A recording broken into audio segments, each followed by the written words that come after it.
You can see that most, if not all, of the things in your personal life, you imagined them at some point, even in some like embryo stage, you imagined them. And now eventually, after months, years, decades of action, you bring them around. Hey there, so in today's video we're going to talk about the Pygmalion Effect, and this is just another name for what we all know as the self-fulfilling prophecy. And in essence, we're going to go into a lot more detail about this in this video, but in essence, the Pygmalion Effect tells us that we condition and shape the events in our lives by our thoughts and beliefs. And to get an idea of what the Pygmalion Effect is, we're going to look just quickly at the background to it. It's quite instructive. So, where does the Pygmalion Effect come from? It actually comes from Greek mythology. So, according to the myth, Pygmalion was a sculptor who fell in love with his statue of a beautiful woman. And so fervent was his love that he decided he wanted her to become a real woman. So what he did, he started praying to the goddess Venus, and he kept feeling this really strong desire for her to become a woman. And lo and behold, eventually the statue was brought to life. The goddess Venus brought the statue to life. There's a couple of interesting things about this myth, the myth behind the Pygmalion Effect. And the first is that it appears in Greek mythology. So this is, I don't know when they think this dates back to, but it must be hundreds, well, it must be thousands of years old. And so this shows us that this aspect of human psychology has been known about for a long, long time. This is nothing new. The Greeks were clearly aware that thought, belief, and desire are powerful entities, and so this myth was their way of describing that. And basically, what I want you to see at the core of this myth is that although in real life we're never going to bring a statue to life, no matter how hard we try with our thoughts and beliefs, what we can do is we can eventually bring about certain things in our personal life, for good and for bad, simply by believing them, thinking about them, desiring them, or the opposite, fearing them. By our thoughts, beliefs, and actions can actually bring about the very things that we're imagining in our mind that seem so distant and unreal. And I'm not saying that we can do magical things, like we can't, people talk about manifesting. We can manifest £1 million. We're going to get a check through the post for £1 million. That's a load of rubbish. And I'm not talking about that. I'm talking about the actions that we take on a daily basis. They're influenced by what we're thinking about and what we believe all the time. And then those very actions reinforce the beliefs we have. That's the core of the Pygmalion Effect. And it's really practical and visible. It's nothing magical about it when you look at what's going on behind it. Let's look at a simple example, because I want you to see that the Pygmalion Effect is always operating in our lives. Let's take the example of finding a new partner. So I don't talk about dating very much, but I think this is an example we can all resonate with, because we've probably all felt lonely and like we want to find someone. Let's say I've been without a girlfriend for a few years now. In my case, that's not true, but let's say it is. And I'm fed up of not having a girlfriend. I want to find one. But I also hold the belief that I'm inherently incapable of finding a girlfriend. Either I believe I'm unattractive, or I can't chat up girls, or there are a lack of girls in my area that would be interested in me. There's nowhere to meet them, whatever. Any kind of belief that says, oh, I'm not going to meet a girl for this reason. Essentially, I believe that it's not possible for it to happen. Now, while this might not make it impossible, completely impossible, it does have some clear effects. For one thing, I'm going to feel less confident, meaning that I'll be more reserved and shy and awkward around girls. And it might even affect my posture and my way of talking, because I think I'm inherently unattractive. Of course, that's going to show in how I speak and how I act around girls. Of course it is. Also, by believing I'm unattractive, which is just one of many beliefs we might have for why we're not able to get a girl, you won't be attractive. You won't dress nicely. You won't put your hair right. You won't wear aftershave. You won't have that confident aura about you. The reason for this is because you don't believe you're attractive in the first place. So why would you bother dressing nicely, getting your hair right and all that? Why would you bother? You think you're unattractive, so anything that you do to remedy that isn't going to work. Also, you wouldn't even try to meet girls. You won't even start talking to them. Even if you're in a place where there are girls and you, or a girl, and you would like to initiate a conversation, you're not going to do that because you believe it's not going to work. So why would you bother? And you might even avoid going to certain places because you might feel like a certain embarrassment. You might feel like you're going to make a fool of yourself. You might feel like it's a waste of time. So what are you doing? You're not as confident. You're not as attractive because you're not going to look after yourself. And you're not going to go to places, or when you're in places, try and speak to someone. And what happens? All of this destroys your chances of meeting someone, which, lo and behold, all it does is reinforce your original belief. That's the Pygmalion Effect. That's the self-fulfilling prophecy. The fact that you believe that you're inherently incapable of finding a woman, it makes it real because it affects how you act, and then it affects how likely it is that you're actually going to meet one. It's a really simple thing, and we've seen this, you'll have seen it many times in your own life. But really, when you extrapolate on it, you can see the power of it. What I want you to see is that your beliefs tend towards black and white scenarios.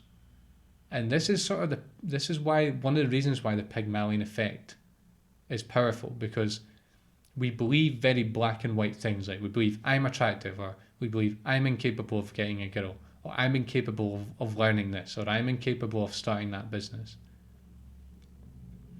In reality, you don't know. Like, you actually don't know if you're capable or not. And these things aren't certain, and they're not like a light switch. You're not just capable or incapable at anything, really. It's really a function of many different things. But your beliefs go very black and white, and that's one of the reasons why you can really do a lot of damage with your self-fulfilling prophecies. For example, just to take this example of women, sure, you might not be attractive to all women on the planet, so you're not just 100% attractive. In other words, not 100% of women are attracted to you. Fine, probably that's not the case for any man on the whole planet. But I'm sure that for all of us, there's thousands or even millions of girls that would be attracted to us. So you are attractive in some way. You're not 100% attractive, not 100% not attractive to all women, but neither are you zero. You're somewhere in between, probably like all men. Beauty and taste are almost somewhat subjective, so you might not have a chance with any girl out there, but I'm sure there are many girls you can attract. And I'm just saying, this is just an example, remember, but it shows you that your mind creates this very black and white idea, and this black and white idea affects your actions big time. And even if you can see that it's a bit grey, that it's not one or the other, that'll stop you getting in your way so much. So let's just talk about a little bit about the power of this. As I said, this is the example of the relationships, or the finding a girl, is kind of an innocent example in a way. Well, depends. It depends how much suffering it's causing you. But this is a really remarkable thing, that we have self-fulfilling prophecies. Your thoughts and your interpretations of life alter how you act, which in turn makes those same thoughts and interpretations real. So what this is basically saying is that your thoughts and interpretations are extremely powerful. And this is not just happening in relationships, it's happening in all aspects of your personal life. In fact, it's happening every single day if you pay enough attention. What I want you to realize is that you actually possess frightening power with your mind. You can equally harm yourself with the Pygmalion Effect, or you can empower yourself, and it all starts with what you think. And just knowing that this thing is real, knowing that the Pygmalion Effect exists, knowing that self-fulfilling prophecies exist in many areas of life, it helps you be more aware of how your mind shaping your life, how your mind shapes your life. Your personal life is never certain or definite, and your mind will often go into absolutistic mode and tell you things that simply aren't true, really. And from that basis, that's when you start acting. What's actually behind the Pygmalion Effect? So why does it work? And I've got 4 ideas as to why the Pygmalion Effects work, and together I think they explain quite well why it happens. The first insight is that your mind is a reality generator. Your imagine contains anything that you can possibly imagine. Literally anything. It can imagine you as another animal. It can imagine you as a rich person living in a mansion. It can imagine you as an amazing skier, whatever. It can imagine you doing anything. And it can imagine, well, it's not just about you, but we're talking about our personal lives here. So that's one thing. Another insight is that we can plan and remember. And of course, that's quite an obvious thing, but when you realize that actually planning is a prelude to the future, there's not many things we do without thinking about them beforehand. Let's say I'm going to cook a meal tonight, assuming it's a well-planned meal. I think about the meal in advance and I'm already sort of picturing how I'm going to be cooking it way before I do. And I'm thinking about the ingredients, I'm thinking about where I've got the ingredients. That's all happening in my imagination well before the meal is ever going to come about. And the same thing happens with anything. At the weekend, when you're making plans for the weekend, it's all going on in your mind. The weekend doesn't even exist as a reality yet in the real world, so to speak. But in your mind, it's already there. So keep in mind that your imagination is really a prelude to the future. And if you want to see what the future will look like, look at your imagination and you'll get some good clues there. Insight 3 is that the mind never stops. The mind is continually imagining things. It's just how the mind works. They've even called it the monkey mind, or in fact, the scientists have come up with a name for the brain network associated with this tendency of ours. It's called the default mode network. Basically saying that our default mode, or the default mode of the brain, is to be thinking. So we're constantly imagining things. Our imagination is constantly working, and as we know, that's shaping our lives in every single moment. I also should say at this point that the mind tends towards unpleasant or undesirable things. It's not imagining the best version of ourselves or our ideals or what will happen if this business works out or whatever. It's imagining the exact opposite of that. Insight 4 is that we live from the mind. So although we have this body and we have the sensation of our body, as humans we tend to experience reality and act as a human being through the mind and from the mind, not through the body or through direct experience. It's sort of like we're half awake in each moment. Most of the time we're not living life, we're living the mind, and we're living life through the mind as well. Basic consequence of that is that the mind greatly influences everything that we do in every moment, even down to the most simple activities. For example, when you're doing the dishes, if you're either thinking about doing the dishes or you're thinking about something else, then you're not really doing the dishes. You're doing the dishes, your hands are doing the dishes, but you're not consciously participating in it. In other words, you're more thinking than doing at that point. And that's what I say when we live from the mind. We're not actually really living moment to moment a lot of the time. If we combine those 4 insights, the fact that we can imagine anything we want, we can plan and remember, and that planning is really the start of everything that happens to us. The mind never stops, and that we live from the mind. We can see the power that the mind has But we can also see why self-fulfilling prophecies come around, because really what we're imagining, I'm not saying it always happens.